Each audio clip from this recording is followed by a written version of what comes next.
as sports journalists, we start out as fans and we come in with this starry-eyed sort of this thing of these great stars, and in about 3 seconds we discover that they can be real jerks and really horrible people. They took the trouble to learn the sport they were writing about. Just knee-jerk, oh, I'm a fan and therefore I can write about. Some fans actually come up with good points, but there is more to writing a cohesive story than just being able to make an odd point or two. I think there's a lot of responsibility that has to be placed on sports editors, because we meet young sports journalists who want to be journalists. They want to do stories and say, no, my editor wants me to write this. Has this just been reduced to scorecards? Has it been reduced to scorecards? And if so, was this an inevitability that we've got to hear, or have we made some missteps along the way? When we say, has it been reduced, we remove agency.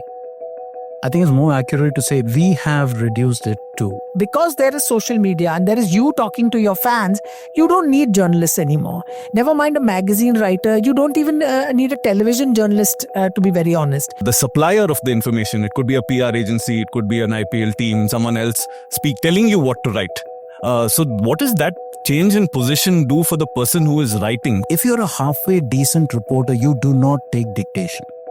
You're not going to write what somebody wants you to write and put your name to it. There's a Women's World Cup happening. It's a World Cup. I went to the 2 major cricket sites this morning. The first 2 scrolls are all about India and Shubman Gill's. Which sites do say? I think there is a job of informing, and even that job of informing perhaps has not been done that well. How many people knew that there was a Women's Cricket World Cup being hosted in India? Good. How many of you know that there's the World Para Athletics Championship being hosted in India? To become distinctive, you have to start from the bottom and learn about whatever sport that you're interested in from the bottom up. It's not about the personalities. If a personality screws up, the personality is screwed up. There's nothing wrong with saying it. What you lose maybe is access to the people. But that access is overrated. Why? Because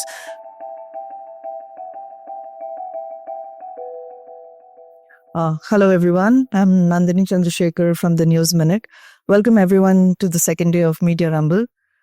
Before we start today's session, I'd like to ask all of you to observe a minute of silence for veteran journalist T.J.S. George. He passed away in Bangalore yesterday. The 97-year-old was a Padma Bhushan awardee, was known for his incisive writings. He was the editorial advisor of the New Indian Express and earned fame for his widely read weekly column, Point of View. The first editor in India to be charged for sedition, T.J.S. George was also a mentor to many. A Bangalorean who was the city's conscience keeper, the city, state, and India will remember him for being one of our most illustrious journalists. I was also working with him at some point in time, and we would all wait with bated breath for his weekly columns. Great man. So, yeah. Yeah, thank you. I'd like to call Anjana Meenakshi to introduce the panel. Hello, everybody. I'm Anjana Meenakshi. I'm a reporter with the News Minute. I capped off a lovely session yesterday on the new news ecosystem, and I'm starting today's session, which is titled, Has Sports Reporting Been Reduced to Scorecards? So I can only assume my bosses like the idea of symmetry, and that's why I ended it yesterday and I'm here today. But welcome back, and thank you so much in joining us to support independent media and everything we hope we are able to offer and we continue to strive to offer. Now, before I start, how many of you don't watch sports here? This is a panel on sports reporting. How many of you have zero interest in sports? 1, 2, 3, 4. Okay, a few hands there. Okay, I never thought sports was interesting. I didn't get it, right? So the first time I watched F1, which was very recently, I was like, great, cars going around in circles. I don't get the big deal. When I was younger, I would see my father and my brother watch Test cricket, and I was like, okay, they played for 5 days and called it a draw. This is another excuse for men to waste time. And the one time I diligently tried to watch football, I saw one guy bite another guy's ear. So I said, okay, this is not good. I don't understand the appeal whatsoever. That changed 2 years ago when female wrestlers sat on a protest in Delhi, alleging sexual harassment against the Wrestling Federation's president, Brij Bhushan. that changed for the second time when I watched an interview of Sharda Ugra, who's one of our panelists today, speak to News Minute's executive editor Sudipto Mandal. And for the third time, it changed today morning, less than an hour ago, when I was speaking to Mr. Prem Panicker, and he told me that, listen, this is not just a wrestling problem. This is a pan-India problem, and this is a every sport problem. So this is why sports reporting matters. But how much of sports reporting is about the technicality of sport? How much of it is about the fanfare, the obscene amount of money that goes into it? And how much of the reporting media persons do is about the athletes themselves? This panel will debate all of those questions and then more. And I hope all of us can learn from it more selfishly myself. So without further ado, we have with us Mr. Prem Panicker, a journalist based in Bangalore. He helped co-found Rediff and was previously editor of India Abroad and managing editor of Yahoo India. We also have Sharda Ugra, an independent sports journalist based in Bengaluru. This session will be moderated by Nandan Kamath. Mr. Kamath is a lawyer who specializes in sports law, technology law, governance and regulation. He's a founder and principal lawyer at LawNK, co-founder and managing trustee of GoSports Foundation, a national award-winning organization for elite athletes, and a co-founder of the Sports and Society Accelerator. Thank you and welcome again to the Media Rumble. Let's start the match. Let's start the panel. Here we go. Sharda, Prem, can we shake hands first? Yes. Not sure we'll be allowed to do it after. Can you pre-match shake hands first? So the topic today is really, are sports journalists redundant? And one thing that is very clear is I'm redundant in this panel. You don't need a moderator when you have Sharda and Prem, but I'm going to try and build some relevance over time. If I can start with you, Prem, this is a provocative topic, talking about, has this just been reduced to scorecards? Has it been reduced to scorecards? And if so, was this an inevitability that we've got to hear, or have you made some missteps along the way? So language matters, right? When we say, has it been reduced, we remove agency. I think it's more accurate to say we have reduced it too. And you talked about redundancy. There's a bit of backstory to it. I was growing up, my sources of information were the morning papers, which gave you detailed information about the match, and radio, right? Those old world radios that you had. Besides the fact that those radios were more static than commentary, you also had the issue that you had to have the radio set, right? So if you were in school, for instance, you had no means of following the match. Match reports mattered. You had the Rajan Balas and the R. Mohans and all of those people, that the old toyins of thing doing it. Then came television. I remember sitting in Chipok watching a match, and in those days people carried radio to the stadiums. So I was also listening to the commentary. A guy plays a shot, he went for a drive, it took the edge, it went gap between slip and gully. And I remember this so clearly. The commentator said he's played a beautiful late cut to the boundary for 4. Which was not what happened. I knew that only because I was there. Once TV came, the advantage was you could ignore all the tracer bullets that went around in the commentary box, and you could actually see what was happening, right? So the interpretation was yours. Again, the problem is you were captive to that set. So if you had to go to work, for instance, no chance, right? Then came digital. And what digital did for us is live scores, easily accessible ball-by-ball commentary came along. So even if you didn't have access to TV, you could follow the match. And then you watch TV for the highlights or whatever. The real disruptor is OTT. Because what has happened with OTT is now the match is in my pocket. Live, anytime I want. I mean, I'm at work, I keep making excuses to go to the washroom, and if I can't do all of that, I can actually replay the entire match later.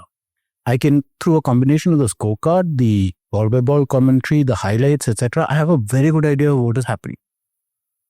Why are you then writing a match report?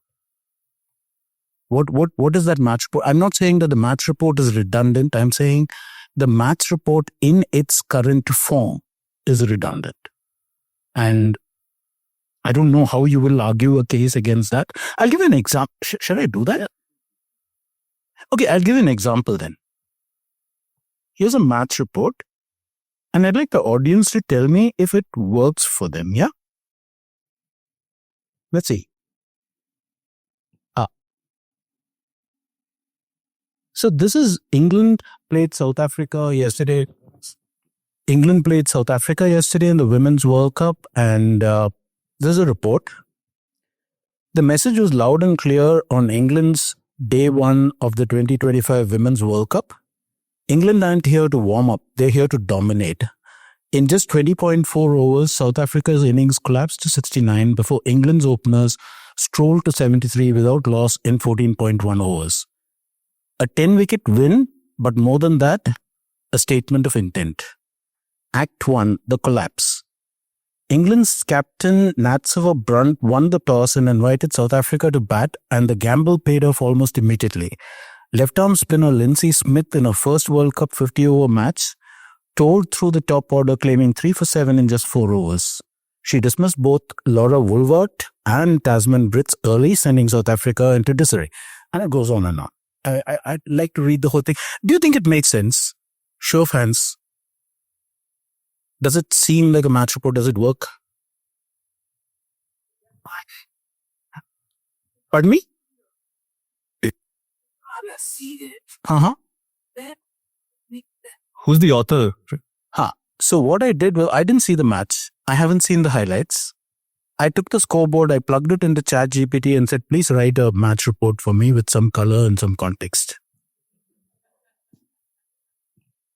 By the way, ChatGPT, after giving me an entire match report, then tells me this.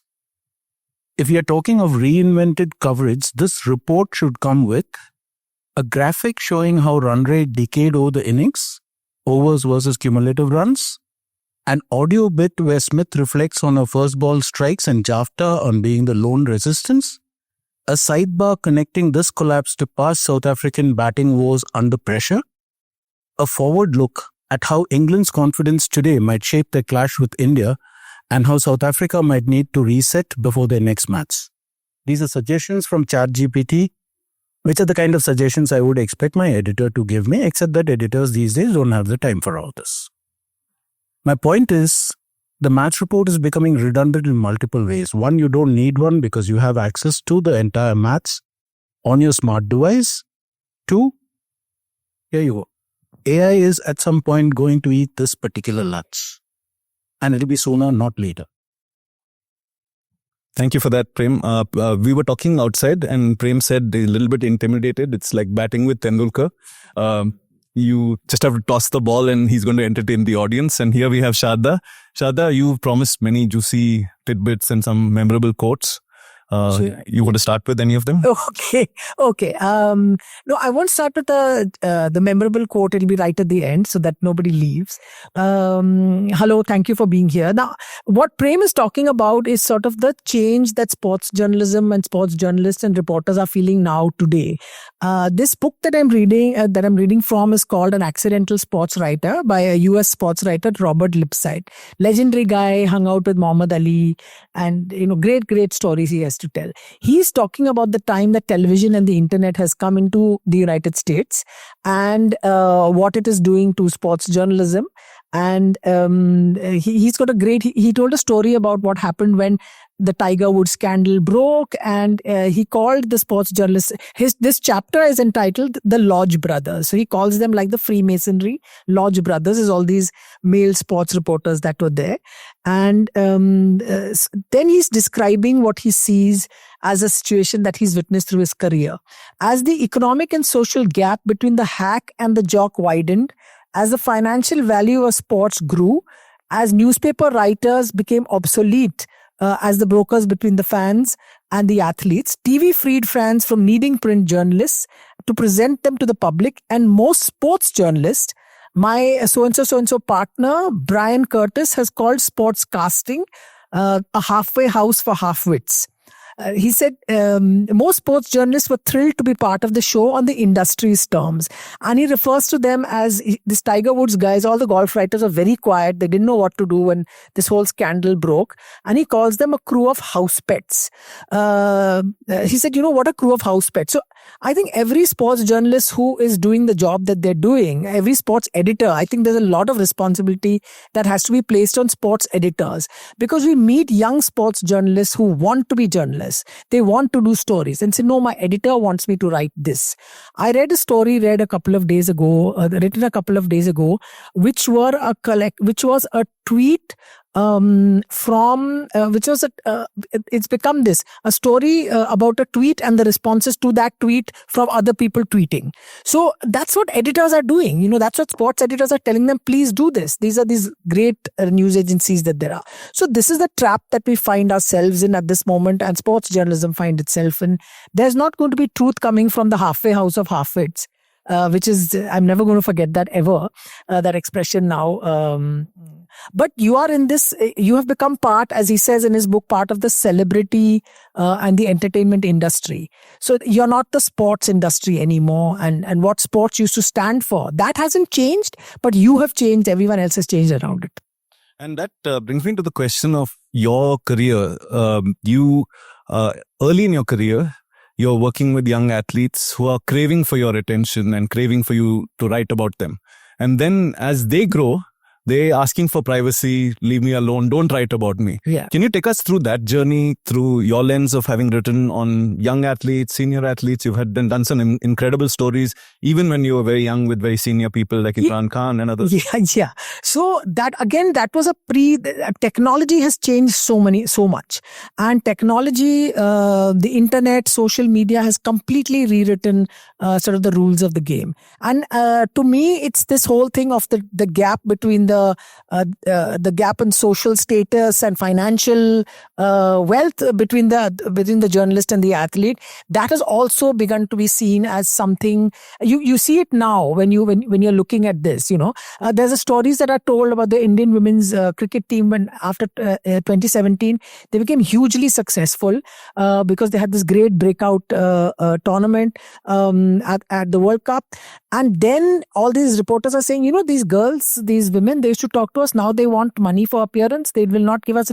They were just following the pattern of what the men had done. So it's their fame, their popularity. They saying, listen. And we must also remember, or in the past, that the athlete's career is a very short lifespan. So he's got to be doing as much ROI as he can possibly, which is where this whole thing of your manager, your social media account. And now, because there is social media and there is you talking to your fans, you don't need journalists anymore. Never mind a magazine writer. You don't even need a television journalist, to be very honest. So you're seeing all the interviews that are conducted by, say, the big stars, wherever they are. It'll be done through a PR guy or the product of that the athlete is sponsoring. They'll have an event, or the official host broadcaster.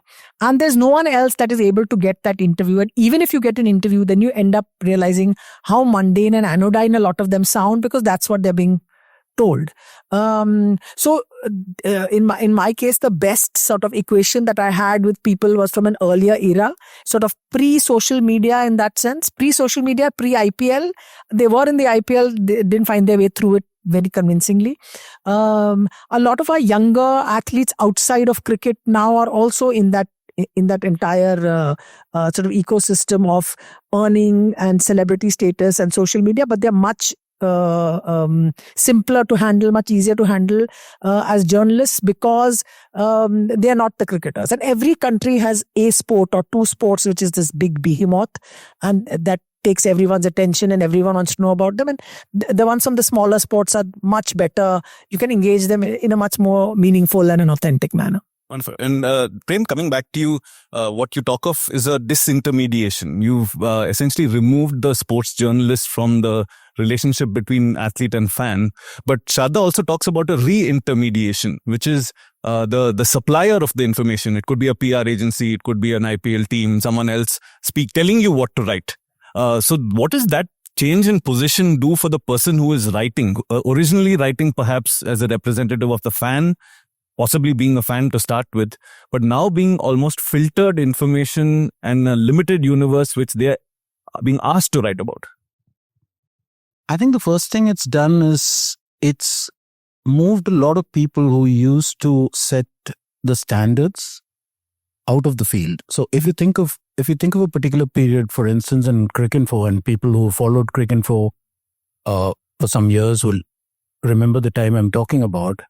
Look at the roster of writers they had: Rahul Bhattacharya, Rahul Bhatia, Siddharth Vaidyanathan, Amit Verma, Sharda Ugra,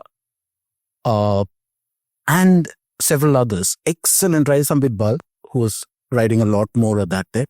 Excellent writers. And the nice thing was everybody had disparate voices. So there were multiple lenses that were being used to look into the sport. It was worth going there. It was worth reading all of this stuff. All of them have moved out. And so have others, for instance, right? The point is that if you're a halfway decent reporter, you do not take dictation. You're not going to write what somebody wants you to write and put your name to it. And it's transparent. When you get PR puff pieces, the people reading it also know. A classic example is my wife. We go somewhere together and somebody says, "Oh, I'm a big fan." And she looks up and down very curiously, like, what is this guy a fan of this guy for? Because she's never read a single line that I've written on sport. But even she sometimes points to some stuff that she sees in the papers and says, "This sounds like a press release." It is a press release, except it's disguised as a story. Some people do it because you need a job. And that's what Sharda made the point earlier. You're doing what the editor wants you to do. The editor wants you to have Virat Kohli or Rohit Sharma or somebody in your headline, in the headline, because they believe that is what attracts traffic. Here's the irony though. The websites won't admit it, but today websites are actually finding diminishing marginal returns for this. The traffic is coming down. The traffic is desperately down on match reports. The traffic is also down on a lot of this junk. But we do it anyway because, one, there is a certain comfort in being in that rut. You don't have to think. Two, again, it's a point that Sharda has made just now and also multiple times to me offline. The problem is of leadership. Leaders tend to be risk averse. They're saying, okay, this is working, maybe not working as well as it was, and it's easy to blame the reader, right? Readers don't read anymore. When did they stop? Your site was working brilliantly before. Why? What changed? That you won't answer, but they'll say, nobody reads anymore. So there is some declining traffic, blah, blah. They will not look at the fact that you are losing relevance. We'll probably come in greater detail later on this thing, but a slight tangential aside, remember the time when digital technology came into the world of photography? So some companies that were never involved in photography saw the opportunity there and they got into manufacturing photographic equipment. Some companies that were already there quickly pivoted. They saw where the future was and they went. There was one company though which said, look, this is a newfangled, some kind of fad. We don't want to be part of it. We are the gold standard where classic photography is, and there's nothing to equal film photography. Where is Kodak today? It's a footnote in history. It's a forgotten footnote in history. And it's happened within 10 years. Media is an industry like every other industry, and the thing about an industry is you either stay relevant to your consumer or you die. Sometimes you don't even know you're dead, which is, I think, where we are. But yeah. The quality of the writing never changes. It's what you're writing on and how you're writing and what you're saying that you have to focus on much more. So I'll read one more thing from this book. I've underlined it. It's there are all kinds of, because I'm to try and explain our angst as sports journalists. There are all kinds of sports writers simply because we are not sure if we are supposed to be reporters, critics, analysts, investigators, fabulists, moralists, comics, or shills for the games that make us possible. Prem, who is the sports journalist today? Who Of is that the, list, any of them, all of them? the fabulous? Yeah. I mean, there's a women's World Cup happening. It's a World Cup. See, I went to the two major cricket sites this morning. The first two scrolls are all about India and Shubman Gill's. Which sites do say? Why I am only taking names here? Yeah. Having not worked for one of the sites, I think it would be a bit unfair. But look, I mean, you can look it up for yourself. The Women's World Cup is an afterthought somewhere down at the bottom. Where is your relevance? Are you suggesting that cricket lovers would rather read about the backstory of India's game sometime back and the fallout of, oh yeah, the Operation Sindoor on the cricket field than actually read about, this match where England just decimated South Africa? What? I don't get the logic. So it then goes to the question of who's a sports journalist today. A sports journalist today is somebody who manufactures clickbait. There are exceptions. There's one sitting to my left. I want to try a thought experiment while we are at it. Let's say that Sharda starts a Substack or a YouTube channel, she'll start laughing now because she knows where I'm coming from. Say a YouTube channel or on Medium or any one of those platforms. But the thing is, she doesn't have any editorial overseer sitting on top of her and saying, oh, we can't publish this or we can't write that. She doesn't have a space constraint. She doesn't have a theme constraint. She doesn't have to write about yesterday's match. She can if she wants to, or she can, her intimate immersion in the world of sport for over 3 decades is given her a knowledge base that is almost unequaled, right? She can mine that. She can connect dots from the past to dots from the present and then postulate the future. She can do all of that. Now, if she started that and if she charged a subscription of, let's say, $100 per month, hand on heart, how many of you would pay for it? Sharda, I just make a business case for you. You bloody well start. But we were talking about PR agency. 500. He said it was 500 years you've been saying this. Yeah. But see, now ask yourself the question, why were you so quick to raise your hands? Because relevance. You know that what you're getting, you don't know what you're going to get, but you know that what you get will be quality. It will be something that you want. It will not be anodyne rubbish about, oh, this batsman came and played this brilliant innings with a lot of cover drives and then this bowler came and took 3 wickets and then, the match ended and somebody won, somebody lost. Which you already saw. So that is the problem today. It's not the decline of sports journalism. It is our reluctance to let go of what we have done historically for decades, because this uncertain future, which has been triggered partly by OTT, partly and now increasingly by AI. And by the way, ChatGPT did not invent AI. Sports Illustrated was doing stories which were published on the website using an AI bot. The Washington Post 14 years ago has used AI to write stories. The Financial Times, Bloomberg, all of them use AI, and they not ChatGPT and Claude and all of that. They build their own bots. There are a couple of Indian media houses that have tried and didn't work, but it'll happen. So if you want to be a sports journalist, you've got to be, the choice is, would you rather be the guy who wrote that Twitter piece, or would you rather be Sharda Ugra? Or would you rather read that person, or would you read Sharda? I think the answer is fairly clear from your response, right? So, yeah. I think there is a job of informing, and even that job of informing perhaps has not been done that well. How many people knew that there was a Women's Cricket World Cup being hosted in India? Good. How many of you know that there's the World Para-Athletics Championship being hosted in India? Yes. How many of you know that yesterday a stray dog came and bit a Kenyan athlete as he's on the starting block in the World Athletics Championships. Isn't that a front That's page? the biggest story. Yeah. I mean, there's pace setting, but not by dogs, and that's competitive. You don't go after the Kenyan athlete. I mean, you should do it a little bit more sophisticated. But, Also to the point of the para athletes, yesterday, I mean, Sheetal Devi goes and wins. It's almost become inevitable now. But yesterday we won the 100 meters.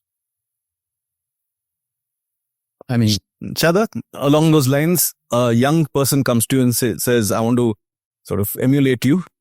One day someone like Prem will talk about me like he does about Thank you. Prem. What advice would you have for this young woman? Basically, don't like to be like anybody, be yourself. The only thing you can do is to try and know the sport that you are going to follow, and to start with the very basic stuff, like maybe look for where the gap is, where there's no, where everyone wants to do cricket. Everyone wants to do cricket because everyone may want to be on television, because that's what gives you numbers, popularity. You have a lot of people have YouTube shows that are running, saying various things. It could be that. But to become distinctive, you have to start from the bottom and learn about whatever sport that you're interested in from the bottom up. Even if you're doing cricket, I was talking to someone yesterday about this, and he said that you should actually go out and meet every single sports academy or whatever in your ilaka, in your neighborhood, and find out what they're charging for people to come, cricket academy rather. Find out, because of the fact that that is big money business. Find out what they're charging, find out what people say, find out what they're learning, find out what they're learning in terms of how modern is it. So it's like you're looking at something that's going on. You're looking at an environment. It's not just the media that has changed, it's the environment of sport around India that's also changed. It's huge. So look at that. That'll give you a new eye into seeing.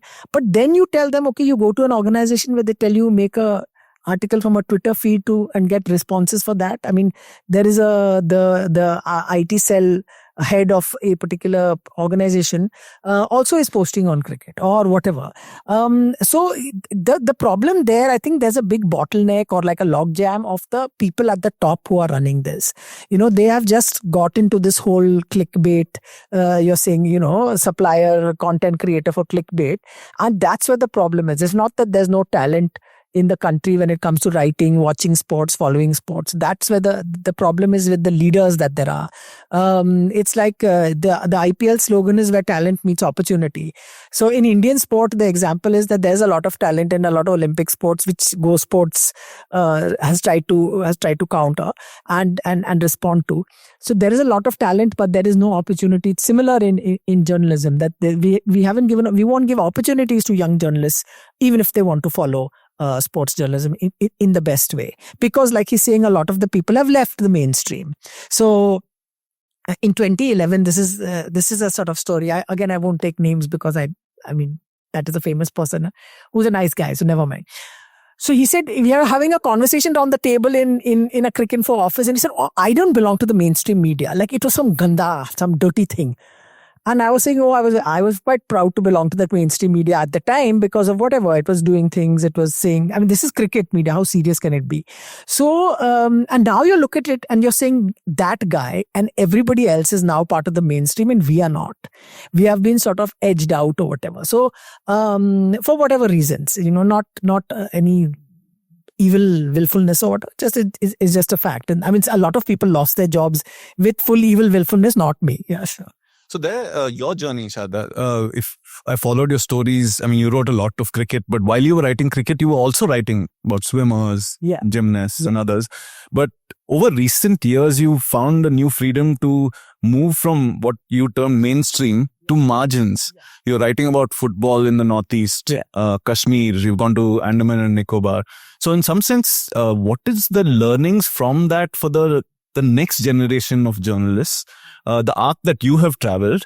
And is it easy to start on the margins, or is it a place of maturity that gets you to those margins? Because those are difficult places to write about, to see the sophistication of the challenge. It's just easier in the mainstream, right? Yeah, that's true. So when we all start out as sports journalists, we all start out as fans. We're all fans. There's no denying it. No one who starts out in politics or economics will be a fan of political parties or SEBI. But as sports journalists, we start out as fans and we come in with this starry-eyed sort of this thing of these great stars, and in about 3 seconds, we discover that they can be real jerks and really horrible people. And then you discover whether you love the sport or you love the sports star, the athlete, whoever, male. And it takes time. You would hope that the difficulty now for younger people coming into sports journalism is that all they're seeing of the athlete is this social media mask that is there, their Instagram mask, that they're doing all these things. And how do you respond to that? As a young person, I think it takes time. You do need to have that time, but you do need to have leadership and mentorship. My advantage was that I started out in midday in Mumbai, where you could not write match reports because as the editors and the subs and all that would say, please, they've already seen it. It's already come in the morning papers. You have to write something else. Show me something else. Tell me a hatke story. It became like a joke with all of us. So we started out by writing in sports journalism differently. We started off from what else can I write about this? And I'm reading in the papers, they're only writing these things. Who do I go and talk to? And now when that changed, when that whole environment changed, there's a bunch of us at midday who are just so used to doing this, it was no big deal. You just switched. I mean, I worked at the Hindu for sometimes I had to do match reports, and that's a great doesn't exist anymore. That's a great discipline and a great learning that you're there at the first. My biggest shock horror was once when I went to cover a match to do reports, and I found that the Hindu reporter was not there. I said, is this even possible that the Hindu reporter is not there for the first ball of the match? Because that was our law that you have to be there when the first ball is bowled.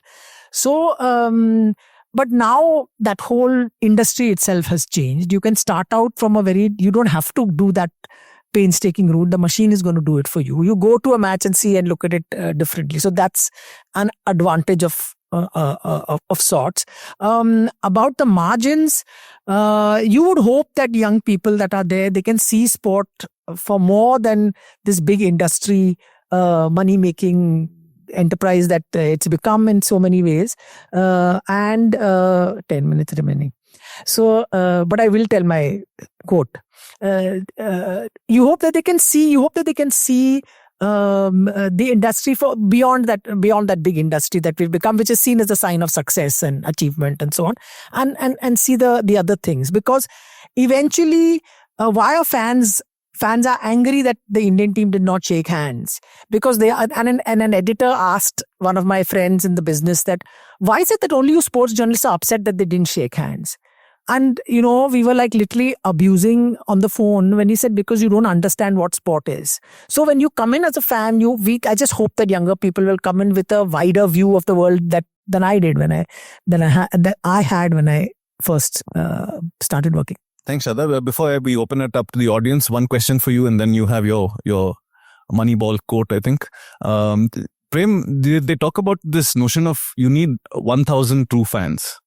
How does a young person go about attracting those 1,000 true fans in today's world and the future of, I don't know, is it sports writing or sports journalism, but essentially communicating sport to other people? I think most of it Sharda said.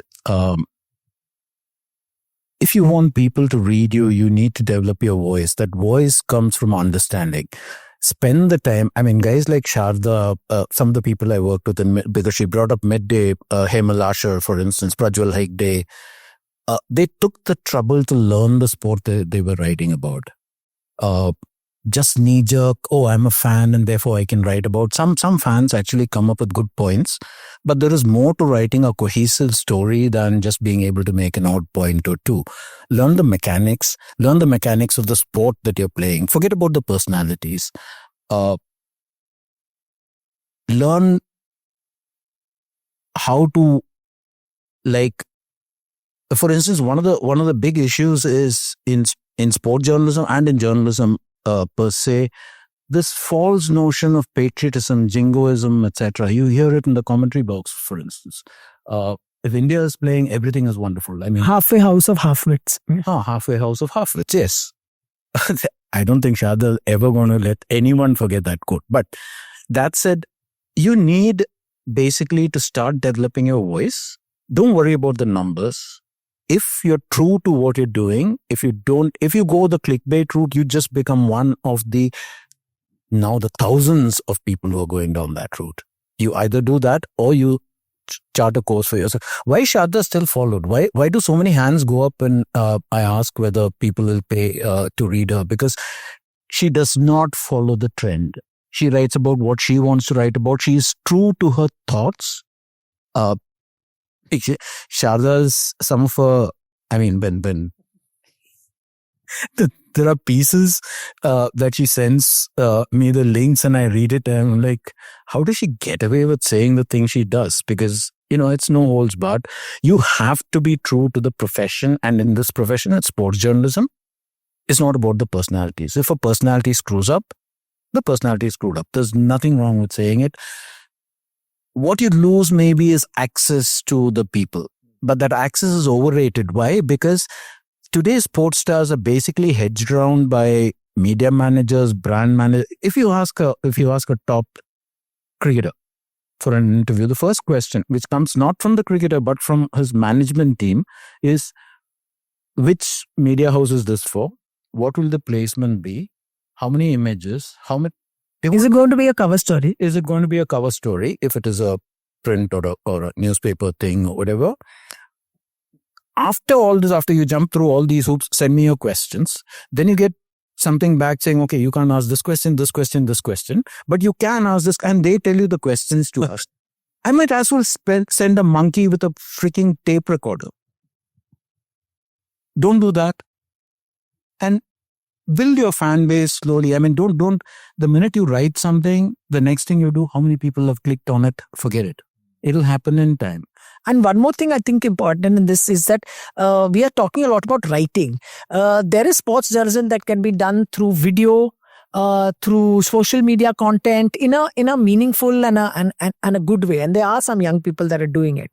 And I think it's this understanding of technology that you can put to use, which is a big help. I mean, I'm not good at technology in that sense. And I think since we have reached all the way here without talking about Asia Cup, I will talk about Asia Cup now. That it was a classic example of sports journalism in India gone bad. You did not see enough voices out there, not on Twitter or whatever, but just saying that what has happened was wrong. I listened to a podcast called the Bits and Pieces podcast, and I'm pitching it and plugging it. It's my friends that come up with it. It's completely irreverent. There's a lot of bad language in it. They have the craziest of bad jokes and everything. But they came up with the most accurate description of the Asia Cup that's just gone by. Said at the Asia Cup, India, which is /Indian cricket, which is /BCCI, had its cake, ate it too, and farted in everybody's face. So, I mean, please do read that. Please do listen to that. At the same time, in the middle of all this, they explained to you exactly how this whole thing panned out as fans, sitting outside, away from all this access and all the rest of it. And so how did you play today kind of interviews that you get. So, so that's what I'm saying, that journalism failed in that sense. It didn't say what it had. There's an article that came in the Indian Express, which is very strong, by Sandeep Dwivedi. And I know Suresh Menon wrote something as well in the Hindu, but the big voices that needed to be out there, front page, anchor, I'm talking print and newspapers, an anchor opinion piece, something like that. It was not there. Peter Roebuck's pack of dogs kind of thing was not. So you have a last quote before you wanted to... Yeah, we've been talking of sports journalism, and some of the questions you asked me were basically, about how do you do this and how do you reinvent this. One of my favorite sports journalists is a guy called Gary Smith, who used to work for the Sports Illustrated. He retired a couple of years ago. Some of his best stories, and he wrote off the sport, but he wrote off the sport as well. And some of his best works are collected in a book called Beyond the Game. In the preface to that, where Gary speaks about why he does the kind of stories he does, this is what he said. He said, sport comes to us in boxes, the perimeters of our TV screens or the boundary lines of fields and courts.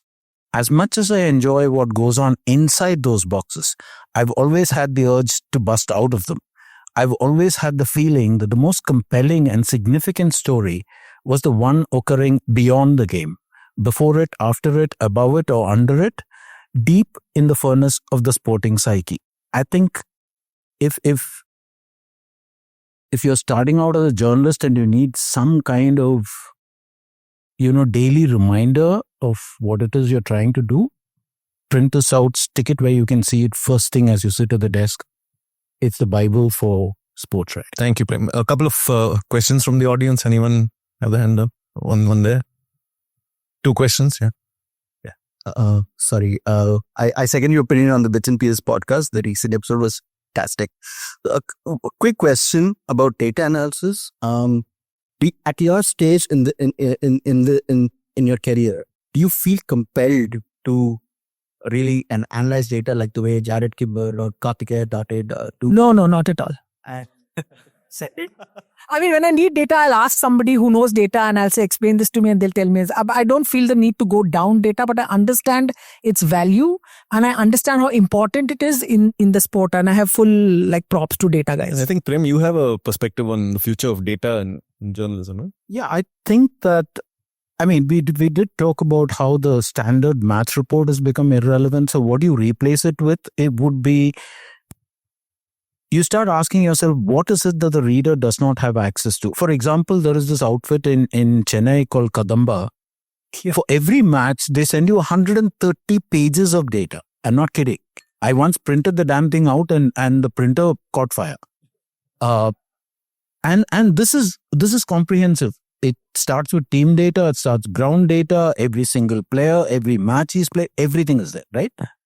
Imagine using that data to inform readers about things that the readers, viewers, whoever, about the sort of stuff that they otherwise don't have access to. Imagine putting all of that raw data up, putting an AI-powered query engine on top of it and letting readers viewers, actually play around with it, come up with their own insights, challenge them to do it. These are ways that you can actually make up for the fact that one particular type of writing has become redundant. One more question. Sorry, how do we retire to what intent from? If you don't mind, someone else, somewhere. Sorry, I don't know. There? I have a question. Yeah. So my name's Vishnu. I'm a sports journalist myself. Yeah. So this question for anybody. Anyone can answer. So do you think that sports journalism has been limited to the major superstars like Virat Kohli or Rohit Sharma? Because you can see a lot of several stories from multiple angles on Virat Kohli and Rohit Sharma or MS Dhoni. Whereas on the other hand, you don't see that many stories on up and coming players like Vaibhav Suryavanshi or anyone like Priyansh Arya. Yeah, got the question. Yeah. So when you say sports journalism has been limited by who? You said you are a sports journalist. How many stories did you write? We are all complicit. Let's not use language to sort of distance ourselves from our agency. All of us are complicit in this. If you say that stars are the ones who are getting the maximum attention, we are the ones who are giving them the maximum attention. So the fault, dear Brutus. But you don't think it's relevant that Virat Kohli has not dyed his beard recently? It's important. It's very important, and I take lessons from it. On that note, thank you everyone, and over. Thank you, Sharda. Thank you, Prem.